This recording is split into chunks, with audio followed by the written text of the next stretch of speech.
Cork Institute of Technology is hosting the Industrial Internet Consortium Smart Manufacturing Forum as part of their quarterly member meeting in Cork. The member meeting will feature some of the world's most influential companies and organisations in technology and manufacturing meeting to accelerate the adoption of the Industrial Internet of Things. CIT has long been a hub for innovation in the areas of IT, engineering, science and business, and leads the way when it comes to research in these fields.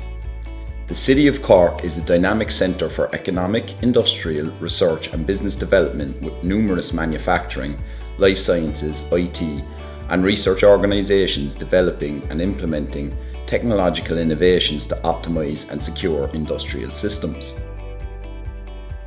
On Thursday, May 23rd, the Industrial Internet Consortium joins with Cork Institute of Technology to host its global event series in smart manufacturing.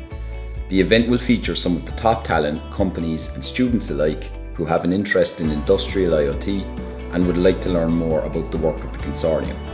So join us from 9 a.m. to 1 p.m. on May 23rd. This event is free, open to the public and pre-registration is required. The link to register is available on the IIC's website, LinkedIn and Facebook pages.